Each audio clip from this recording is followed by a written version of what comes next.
지난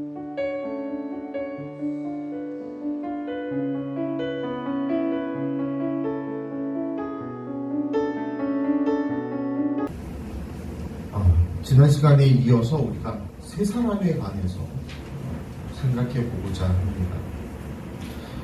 우리 그리스도인들의 그 삶에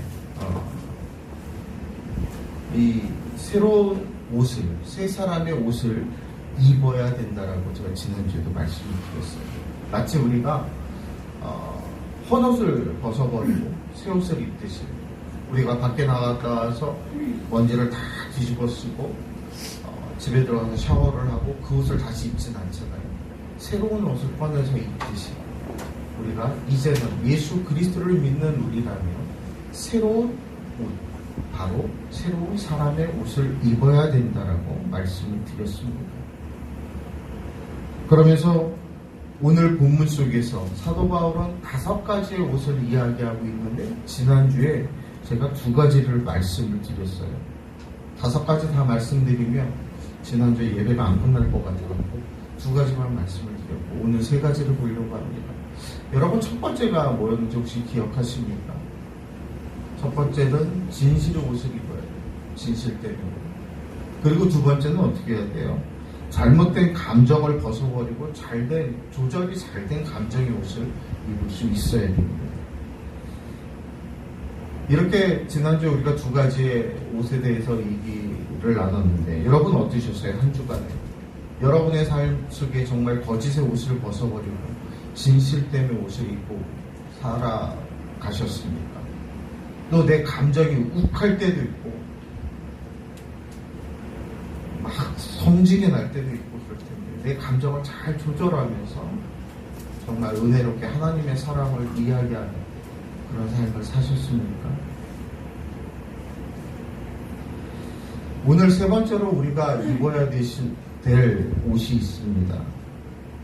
그거는 일하는 태도의 변화의 옷을 입어야 됩니다. 우리의 일하는 태도가 바뀌어야 돼요. 오늘 본문 28절 보니까 도적질하는 자는 다시 도적질하지 말고 돌이켜 빈궁한 자에게 구제할 것이 있기 위하여 제 손으로 수고하여 선한 일을 하라 했습니다. 제 손으로 수고하여 선한 일을 하라. 즉 도적질하지 말고 부지런하게 힘써서 일하라고 말씀하고 있는 거예요. 이 세상에는 3종류의 사람이 있다고 합니다. 하나는 거미 같은 사람이 있어요. 여러분 거미는 어떻습니까? 거미는 이렇게 구석 같은 데다 거미줄을 쳐놓고 기다리죠. 가만히 기다리죠. 뭘 기다려요? 다른 곤충이 와서 걸리기를 기다립니다. 그러면 와서 딱 걸리면 거미는 잽싸게 가서 다시 거미줄로 칭칭 감아서 가두고 그 곤충의 피를 빨아먹으면서 살아갑니다. 이 거미 같은 사람들이 바로 어떤 사람이냐면 그렇게 남의 것을, 남이 모아놓은 것을 훔치듯이 빨아먹는 인생을 살아가는 사람, 이 거미 같은 사람들.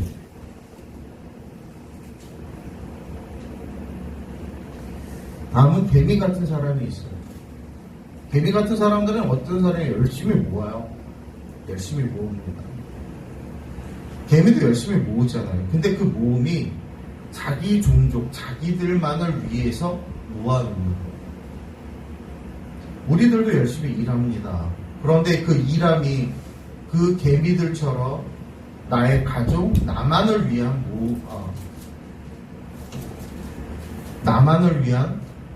모음이 돼서는 안 된다. 이런 개미 같은 인간이 돼서는 안 됩니다. 그리고 마지막 부류인 꿀벌 같은 인간이 되기를 바랍니다. 이 꿀벌 같은 사람은 어떤 사람이냐면 여러분들 꿀벌 보시죠. 제가 언젠가 설교 때도 이 벌에 관해서 벌의 종류가 많다는 거, 그 직분에 따라 이 하는 일이 많다라는 걸 한번 설교 시간에 말씀을 드렸을 거예요. 그런데 이 벌들이 각자 맡은 바 그 직분을 따라서 그렇게 일을 하고 난 다음에 많은 것을 모아서 그들이 어떻게 하느냐, 자기를 위해 쓰는 게 아니라 남을 위해 베풀어 줄 수 있다라는 거예요. 특별히 우리 인간에게도 많이 베풀어 주죠. 이게 베푸는 건지 우리가 뺏어오는 건지 참 구분은 잘 안 가지만, 하여튼 그 벌들이 꿀을 모아놓고 그것을 통해서 나눠 먹잖아요. 굉장히 부지런히 일하는 벌들입니다. 오늘 우리가 부지런히 열심히 일하는 것은 물론 내 삶에, 내 가정에 필요한 물질과 필요한 부유를 위해서 필요합니다. 땀 흘림의 대가가 정말 필요합니다. 모아놓기도 해야 됩니다. 그러나 그것이 나만의 배부름으로 끝나는 것이 아니라 그 모든 것이 하나님이 주신 은혜이므로 우리가 나눌 수 있는 그러한 복된 인생들이 되시기를 주의 이름으로 축원합니다. 우리가 그것을 그렇게 나누지 않으면 결국 우리가 하나님의 것을 도둑질하고 그것을 내 것으로만 장여놓고 있는 잘못된 그릇된 삶을 살아가게 된다는 것입니다. 오늘 사도 바울은 우리가 이런 사람이 돼야 된다. 그래서 이 땅에 살아갈 때에 도적질하지 말아야 된다라고 가르치고 있습니다. 여러분, 도적질하면 교도소 가게 되잖아요. 그런데 우리가 교도소를 들어가지 않는다고 해서 우리가 도적질하지 않는 삶을 사느냐? 그렇지 않아요. 우리의 삶에는 도적질하는 삶이 얼마나 많은지 몰라요. 알게 모르게 그런 것들이 참 많아요. 예를 들자면 이래요. 솔직하게 말씀드리면, 여러분, 우리가 그 삶 속에서 얼마나 도적질을 많이 하면 책 같은 거 카피하기도 하고요. 컴퓨터 쓸 때 카피 프로그램도 참 많이 씁니다. 카피 프로그램도 많이 씁니다. 그러니까 저희도 이제 인터넷에서 설교 우리 카페에 올리기는 하는데 가끔 그 업체들에서 각 교회는, 그러니까 우리처럼 작은 교회는 크게 뭐 저기 안 하는데 큰 교회들은 다 검열들을 해요. 그래서 글자체가 자기네 포인트인데 유료 포인트다. 근데 자기네는 그 사람들로부터 결제받은 바가 없다 그러면 바로 통지서 날립니다. 그렇게 해서 한동안 한국교회가 조금 힘들었을 때가 있습니다. 근데 이제 저희 이제 쓰는 거는 제가 폰트는 이거 무상 폰트고 개인적으로 쓸 수 있는 프리하게 풀려져 있는 거를 다운받아서 쓰기는 하는데, 근데 하다 보면 유료가 더 이뻐요. 실은 유료가 더 이뻐요. 욕심이 생기죠. 왜? 무료로 다운받을 수 있는 루트도 있고 방법들도 있습니다. 그래서 교회는 웬만하면 예전에 있던 제가 있던 대형 교회들 절대 악보 카피하지 말라고 합니다. 그냥 악보집을 사서, 성가대 같은 경우 악보집을 사서 쓰라고 얘기를 하고, 교회도 컴퓨터를 구매를 하면 뭐 우리가 용산이나 이런 데서 작업해서 가져올 수 있는데 일부러 메이커 거를 사라고 합니다. 왜냐하면 메이커의 거에는 그 안에 프로그램이 들어가 있거든요. 그래서 그거를 쓸 수 있도록, 그래야 나중에 교회가 문제가 없어요. 어찌 보면 오늘 성경에서 도적질하지 말아라, 우리의 삶 속에 그러한 도적질들이 얼마나 많아요. 그러니까 누가 그럴 수 있어요. 목사님 그렇게 융통성 없게 살면 그게 됩니까? 라고 얘기할 수 있어요.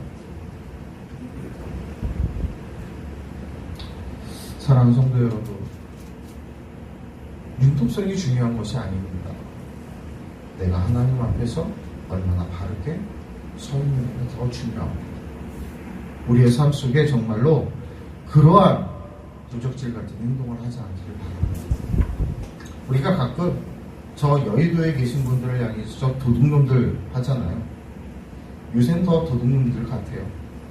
하는 건 별로 없는데 세비가 거의 돈 1,000만 원 되더라고요. 월. 걔는 뭐 하는지 잘 모르겠는데 그 정도 돼요. 그렇게 보면 저런 도둑놈들 하고 싶을 때가 있잖아요. 근데 우리가 남을 향해서 얘기할 것이 아니라 내 자신을 그렇게 봐야 돼요. 내 삶에 그런 도적질이 있지 않은가. 그래서 우리는 우리의 삶 속에 정말로 수고하는 우리의 땀방울, 그 안에서 얻어지는 귀한, 하나님이 주시는 귀한 그 물질을 감사함으로 우리가 수용하고, 그것을 통해서 또 힘들고 어려운 자를 돕고 후원할 수 있는 그런 믿음의 사람의 삶을 사는 바로 저와 여러분들이 되어지기를 원합니다. 우리가 세상 속에서 그렇게 살아갈 때 세상 속의 사람들이 하나님의 사람들은 다르구나 라는 이야기를 할 수가 있습니다.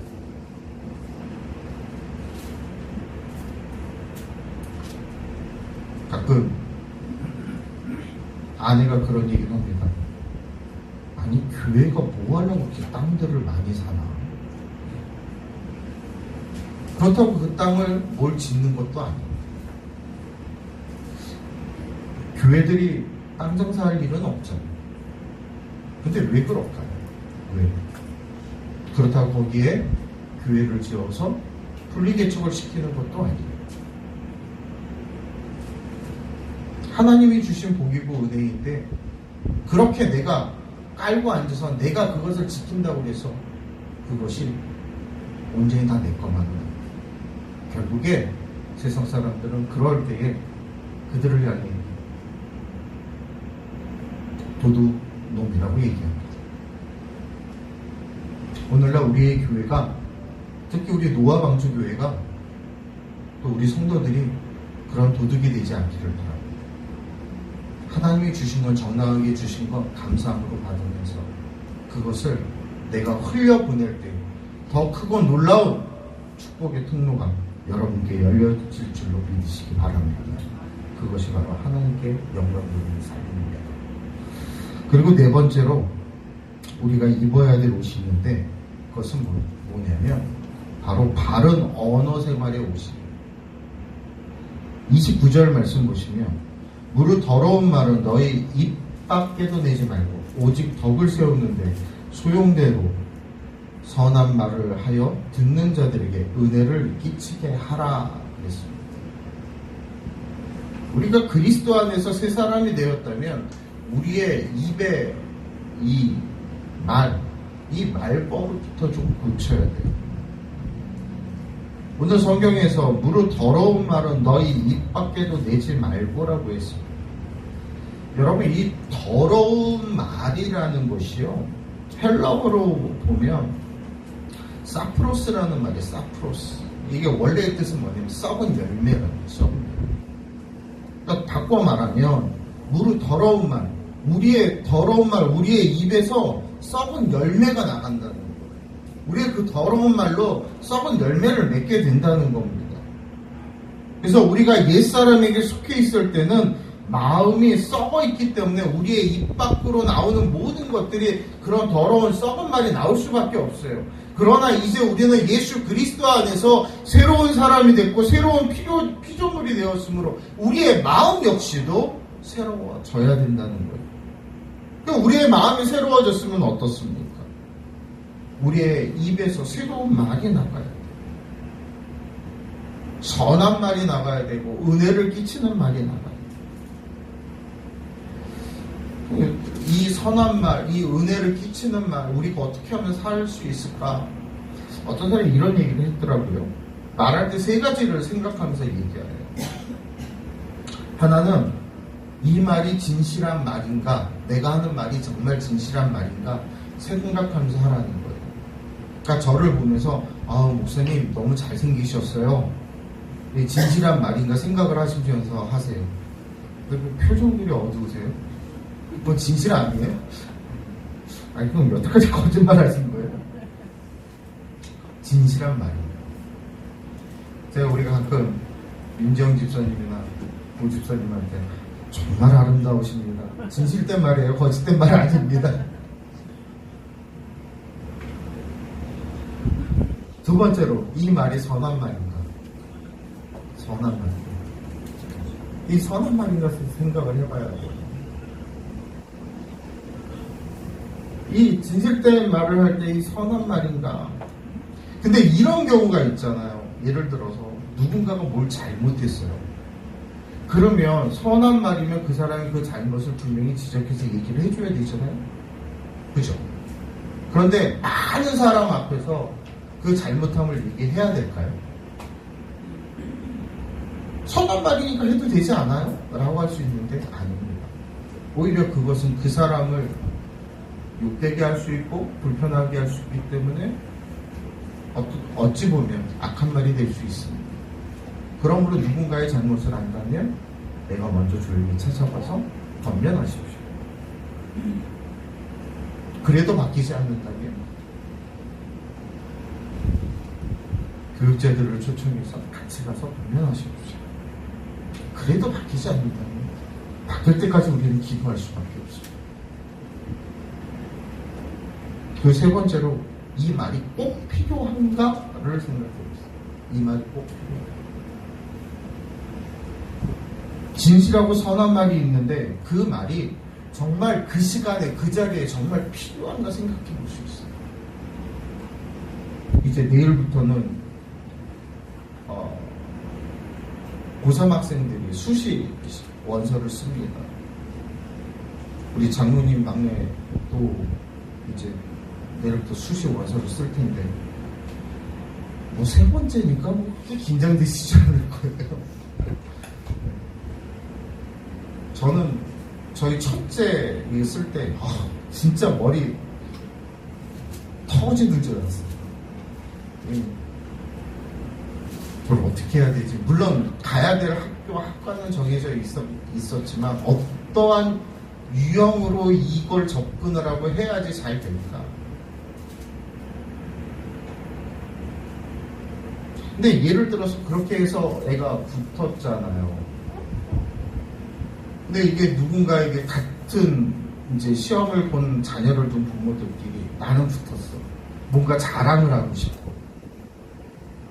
붙은 건 사실이고 진실인데 그걸 꼭 굳이 그 친구한테 자랑하고 싶어서 그 얘기를 해야 되는 거예요. 아닐 수 있거든요. 그 친구의 가정은.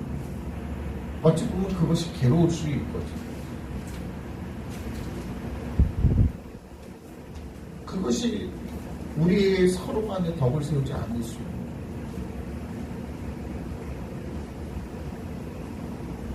나에게 유익이 된다고 해서 나에게 유익이 왔다고 해서 그것을 적극적으로 내놓고 이야기하는 것보다는 그 사람의 상황과 그 사람의 여건을 우리가 먼저 살펴줄 줄 아는 그런 여유로운 마음, 그런 믿음의 마음들을 갖는 저와 여러분 되기를 원합니다. 오늘 말씀을 보면 우리가 과거에 옛사람에 속해 있을 때 아무 말이나 그냥 마음 내키는 대로 막 얘기했어요. 어떤 모습으로든지 막 얘기했어요. 그러나 오직 덕을 세우는데 필요한 말, 선한 말, 듣는 사람에게 은혜를 끼치는 말, 이제는 내가 그렇게 그런 말을 해야 되겠다라는 마음을 좀 우리가 갖기를 바랍니다. 그 마음을 가져야 우리의 모습, 행동들도 바뀌는 거예요. 예전에 제가 전도사 시절에 안수 집사님이 이제 연세가 좀 있으신 안수 집사님이 계셨는데 안수 집사님 때는 뭐 예배 끝나갈 때 저희도 이제 교육자들 쫙 서서 인사하거든요. 아유 안수 집사님 잘 지내셨어요? 아유 전도사님 막 이게 그러셨어요. 근데 그 다음에 임직투표가 있었어요. 그래서 그분이 장로 임직이 되셨어요. 그 다음부터 어떻게 됐느냐? 장로님 안녕하세요.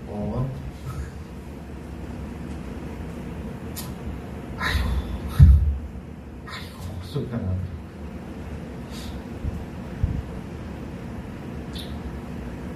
여러분, 우리가 정말 예수의 새 사람을 입었다면 한결같아요. 직분이 서열이 아니다.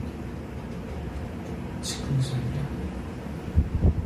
우리가 교육자들을 우대하는 것은 그들이 하나님의 부름을 받아서 주의 일을 하고 있기 때문에 우리가 그들을 존경하고 높여드리는 거예요. 잘나서 와.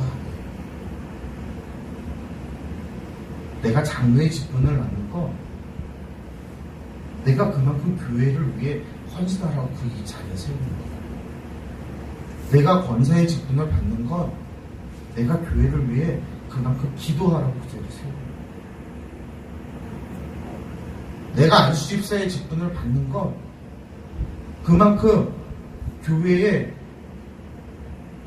많은 일들을 함께 감당하며 또 장로님들과 함께 연합하면서 그 일들을 선하게 이끌어가는 힘이 되어주기 위해 우리 안수집사의 직분을 받는 거예요. 그때 우리 성도들은 어떻습니까? 내가 세운 권사님, 안수집사님, 장로님이라면 우리가 함께 한 마음으로 동역하면서 가야 돼요. 그리고 내가 세운, 우리가 인정한, 우리가 담임 목사님으로 받아들인 그 담임 목사님 목회 속에 어떻게 해야 돼요? 같이 하나 되며 동참해 가야 돼요. 그냥 목사들이, 담임 목사님들이 내키는 대로 맺지 않습니다. 무엇인가 교회를 위해 결정할 때는 고민하고 몇 번이고 고민하고 곱씹어보고 기도하면서 내리는 결정들이 참 많습니다. 예전에 제가 수석 목사로 있을 때 그 교회는 한 10,000명 정도 됐는데 제가 되게 반대했어요. 목사님한테. 뭘 반대했냐면 교구 하나를 가르는 이 작업을 해야 됐는데 그 교회는 한 교구당 400명, 500명가량이 돼요. 그러니까 우리 교회보다는 인원이 더 많죠. 안 된다고. 그 교구를 가르면 많이 힘들어지고 여러 가지. 그랬더니 목사님, 그래, 서목사 그쪽 교구도 해봤고 하니까 교회 전체적 내용을 아니까 맞을 거야. 그리고 회의가 끝났어요. 그리고 한 몇 주 있다가 다시 그 문제가 대두됐어요. 또 제가 반대했습니다. 또 목사님, 그래, 그럴 것 같아. 근데 일주일 후에 목사님이, 담임 목사님이 저를 부르셨어요. 서목사, 내가 이거를 아무리 생각해보고 기도해보고 아무리 그래도 서목사 말이 틀린 건 아닌데 현재 상황에서는 나의 결정이 맞는 것 같아 라는 말을 했을 때 제가 한마디 했습니다. 목사님, 그게 옳습니다. 손바닥 뒤집듯이 얘기했죠. 왜 그랬냐면 그것은 그만큼 담임 목사로서 그것을 놓고 저보다 더 기도했을 거고 더 고민했을 거고 그가 선택한 목회의 결정이기 때문에 쓰는 겁니다. 우리 성도들도 그랬으면 좋겠어요. 그것이 아니라 생각할 때 한 번, 두 번 이야기할 수 있습니다. 그러나 그럼에도 불구하고 그것이 아니라고 이야기할 때 그것을 믿고 함께 나아갈 수 있기를 바랍니다. 근데 그 교구를 나눴을 때 오히려 더 제가 생각했던 것보다 더 큰 부흥에 있었고 더 큰 은혜가 있었습니다. 그것은 하나님께서 세운 자를 통해 하나님께서 기름은 자를 통해 하나님이 추구하시고 요구하시는 일이었던 것입니다. 그러므로 우리가 무엇을 하든지 다른 이들의 덕을 생각하며 함께 그것을 공유하고 특히 교회 안에서 우리 모두가 다 한마음으로 그 일들을 할 수 있는 그 선한 일을 감당해낼 수 있는 저와 여러분이 되기를 원합니다. 여러분 에베소서 5장 4절 말씀을 보면 누추함과 어리석은 말이나 희롱의 말이 마땅치 아니하니 돌이켜 감사하는 말을 하라 하겠습니다. 여러분 우리 무엇을 하든지 감사하는 말을 합시다. 여기서 어리석은 말은 누추한 말은 지저분한 말이고 어리석은 말은 생각 없는 말이고 희롱하는 말은 조롱하는 말입니다. 우리가 누군가를 향해 지저분한 말이나 생각 없는 말이나 조롱하는 말이 아니라 날마다 덕을 세우며 감사하는 말로 서로를 세워줄 수 있는 믿음의 사람들이 되시기를 주의 이름으로 부탁을 드립니다. 제가 왜 이렇게 자꾸 말하는 거에 대해서 길게 자꾸 얘기하냐면요. 그게 우리 인간들의 습성이 좀 있어서 그래요. 이렇게 여자 셋이 모이면 뭐가 깨져요? 바가지. 왜 깨져요? 왜? 말을 많이 해요. 근데 여러분, 그게 조금 그 속담이 안 맞다고 생각되는 게, 남자들이 모여도 바가지 깨져요. 이상하게 모이면 남의 말하기, 남의 흉보기 참 잘합니다. 그래서 누가 이런 말 했더라고요. 마음 맞는 사람끼리 맛있는 음식 먹으면서 남의 흉보는 게 정말 재밌다라고 어떤 분이 그런 얘기 했어요. 아니, 먹는 음식이 맛이 없어도 누군가를 흉보면서 먹으면 그렇게 맛있대요. 오늘 점심 때 밑에나라 가서 식사하시다가 음식이 맛이 없으면 제 흉을 보십시오. 그럼 맛있어질 수도 있습니다. 사람 흉을 보면 그렇게 맛있다. 물론 이제 재밌으라고 하는 이야기이겠지만, 여러분, 그게 결코 우리 믿는 사람들, 예수 그리스도를 통해 새롭게 된 우리들이 해야 될, 취해야 될 행동은, 모습은 아니라는 거예요. 우리는 오히려 감사할 수 있어요. 힘들고 어려워도, 그 사람이 좀 무엇인가 부족해도 흠보기보다는 그 사람이 있음으로 인하여 우리가 감사하다라는 말을 할 수 있는 저와 여러분이 되길 바랍니다. 특히 우리 사랑하는 여자 성도님들,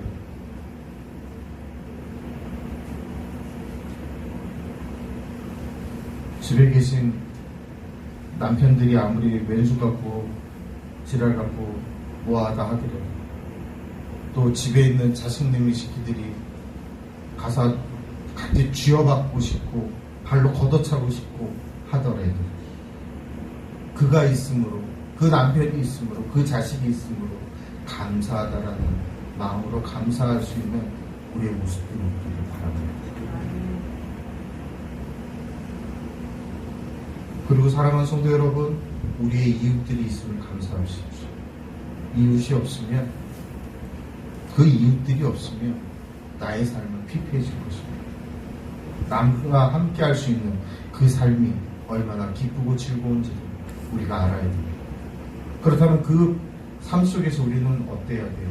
감사의 말, 은혜를 끼칠 수 있는 말을 해야 돼요. 그것이 바로 새로운 사람의 삶입니다. 여러분, 전도가 나가서 예수 믿으세요 한마디 하는 것도 전도지만, 나가서 예수 믿으세요 한마디 하고 들어와서는 야이씨 뭐 이렇게 나오면 전도가 되겠어요? 될 것도 안 돼요.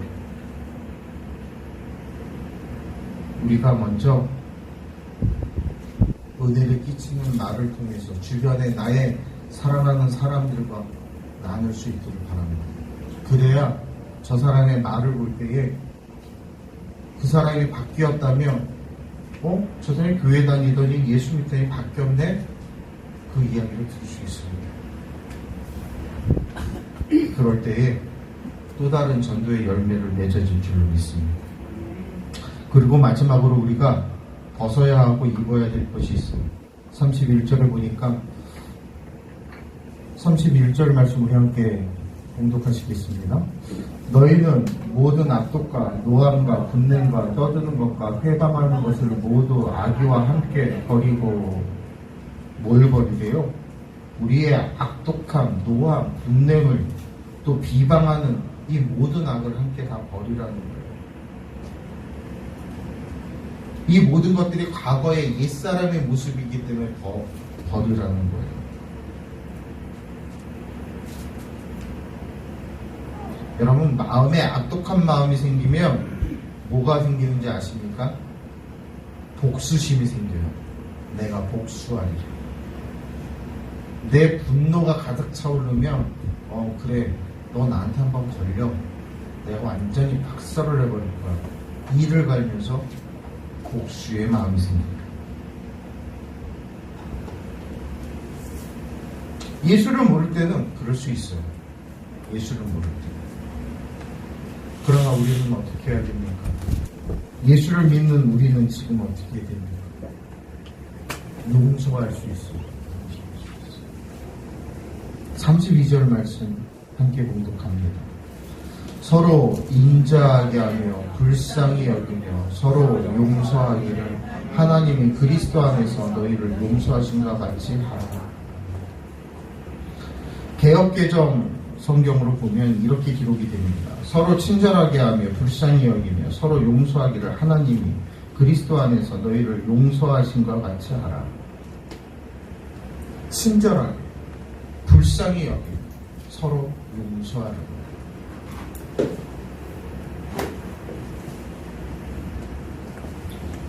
김영희 목사님 며느리가 참 잘하죠. 며느리가 참 잘하죠.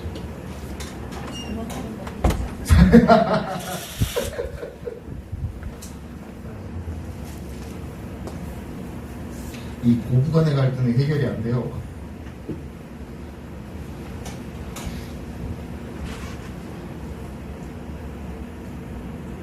그런데 부모이기 때문에 또 어때요? 잘못해도 용서가 되잖아요. 용서할 수밖에 없고 끌어안을 수밖에 없고 다독거릴 수밖에 없잖아요.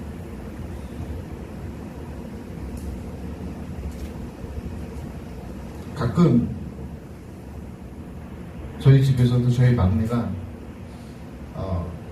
제가 막내랑 잘 아들내미 두 놈은 이게 묵뚝뚝해서 별로 잘 안 노는데 딸하고는 잘 놀아요. 둘이 죽이 잘 맞아갖고 또 막 장난도 치고 그러는데 어쩔 때는 이게 가끔 가다가 아빠의 약점을 탁 건들면서 아빠를 되게 야구해요. 되게 막 그러면 속상할 때도 있어요. 아씨 어떻게 나한테 저런 얘기를 할 수 있어? 라는 생각이 들 때도 있어요. 근데 어떻게 해요? 그래도 내 사랑하는 자녀니까 그게 용서가 되잖아요. 여기 계신 많은 시어머니들 며느리를 사랑해 주시고 사위를 사랑해 주십시오. 어떻게 어렸을 때부터 내가 키운 자녀들이 아닌데 어떻게 내 마음과 내 뜻대로 되겠어요? 아니 어렸을 때부터 키운 내 자녀들도 내 마음과 내 뜻대로 안 되는데 어떻게 해야 돼요? 친절하게 하며 불쌍히 여기며 용서해야죠. 제가 이 말씀드리는 이유는 다음 주가 명절이라 말씀드리는 거예요. 우리 시어머니들이 우리 시아버지들이 우리 장인 장모가 좀 그런 마음을 가지고 젊은 사람들을 수용해 주십시오. 사랑해 주십시오. 뭔가 아쉬운 게 있었다면 뭔가 불편한 게 있었다면 용서하시고 그들이 다시 그렇게 세워질 수 있도록 여러분이 기도해 주시고 또 그들이 믿음 안에 잘 자랄 수 있도록 지도하는 귀한 믿음의 어른들이 되시기를 주의 이름으로 부탁드립니다.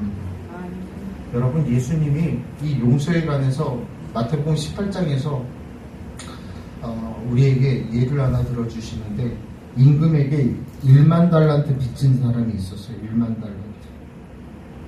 이 1만 달란트가 얼마냐?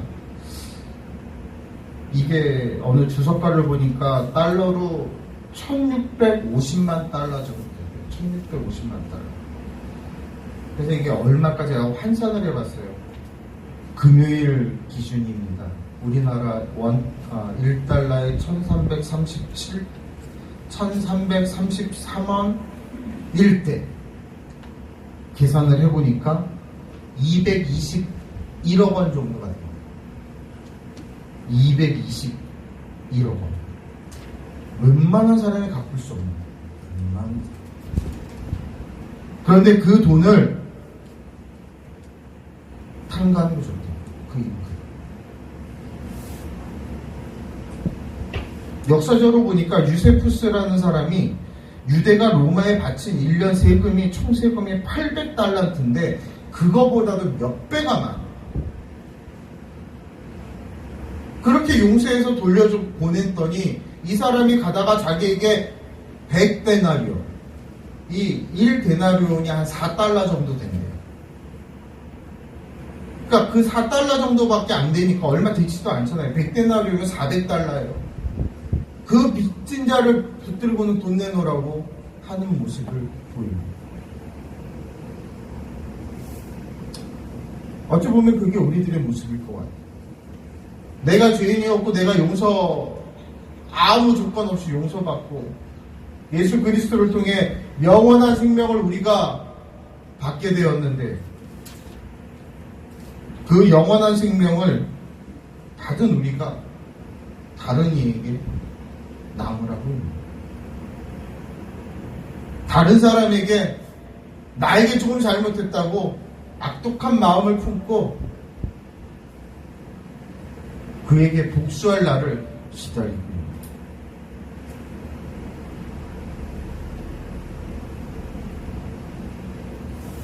사랑하는 성도 여러분, 너그러운 마음으로 용서하십시오. 예수 믿는 자의 삶의 모습입니다.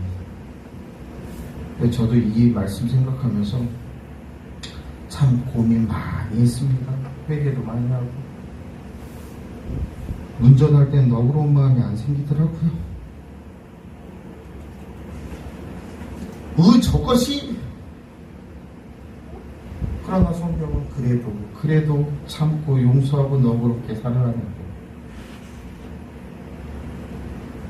사랑하는 성도 여러분, 사도 바울은 우리가 이렇게 해야 새 사람이 되고 구원받았다라는 고 말하는 것만은 아닙니다. 우리가 아무리 이런 것을 잘해도, 우리가 아무리 이 세상에서 정말 법 없이 살아가는 사람 같아도 우리 안에 예수 그리스도가 없으면 이 모든 것은 다 한낱 아무 쓰잘데기 없는. 그렇다면 우리 안에 누가 있어요? 예수 그리스도가 있습니다. 우리 안에 누가 계실까요? 성령님의 역사하심이, 하나님의 은혜의 구원이 우리 가운데 있어야 됩니다. 그래서 사도 바울이 고린도후서 5장에서 얘기하잖아요. 그리스도 안에 있으면 새로운 피조물이라. 이전 것은 지나갔으니 보라 새 것이 되었고. 내가 그리스도 안에 있으므로, 내 안에 그리스도가 계심으로 새로워지는. 그냥은 새로워질 수 없어요. 그냥 새로워질 수 없어요.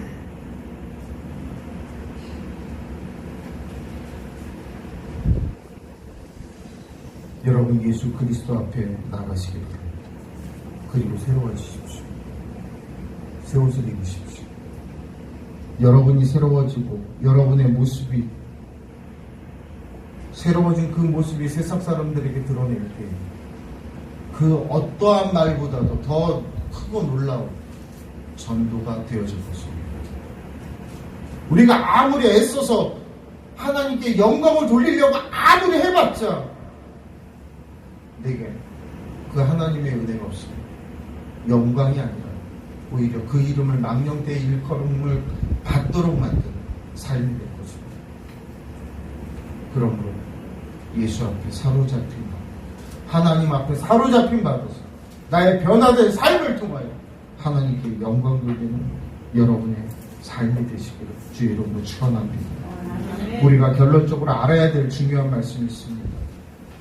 30절 말씀 함께 봉독합니다. 하나님의 성령을 근심하게 하지 말라. 그 안에서 너희가 구속의 날까지 인치심을 받았느니라. 아멘. 하나님의 성령을 근심하게 하지 마십시오. 우리가 그 안에서 영원토록 구원의 그 날까지 예수 그리스도의 것으로 인치심을 받았습니다. 그러므로 우리는 어떠한 삶을 살아야 됩니까? 우리는 매일 말씀을 보면서 오늘 내가 과연 새 사람의 옷을 온전히 입고 있는가 생각해야 됩니다. 그러기 위해서 우리 안에 계신 그 성령님을 항상 의식하고 늘 의지하며 나의 부족함을 고백하고 그 성령님을 날마다 구함으로 그 성령님을 통해서 날마다 새로운 옷을 갈아입고 하나님께 영광 돌리는 복되고 아름다운 여러분의 삶이 되시기를 우리 주 예수 그리스도 이름으로 간절히 축원합니다. 기도하겠습니다.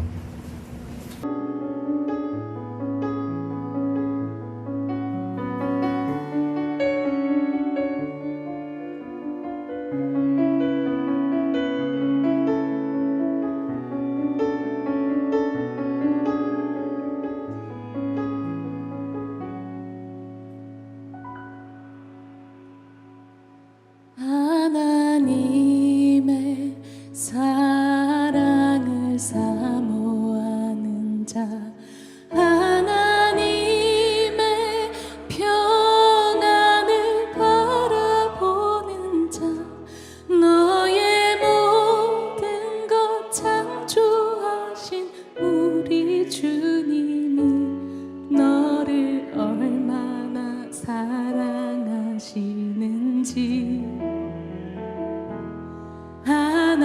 하나님께 찬양과 경배, 하나님의 선하심을 닮아가는 자, 너의 모든 것 창조하신 우리 주님이 너를 자녀 삼으셨네.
어디에 있던지 어떤 순간에 놓이던 간에 우리를 주목하시고 우리의 신음에도 응답하시는 주님을 바라보길 원합니다.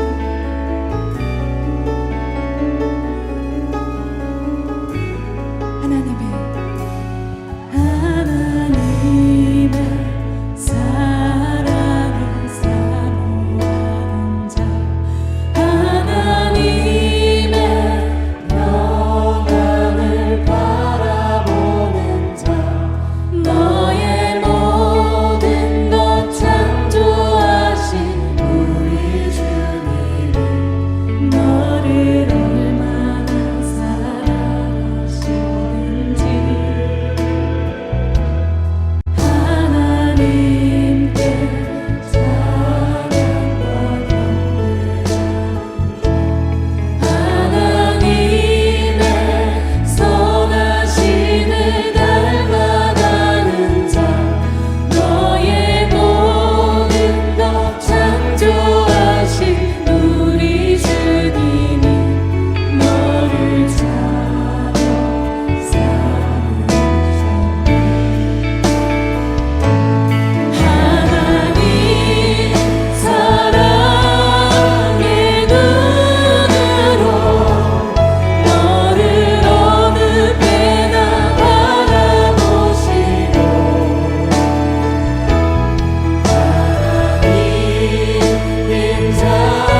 주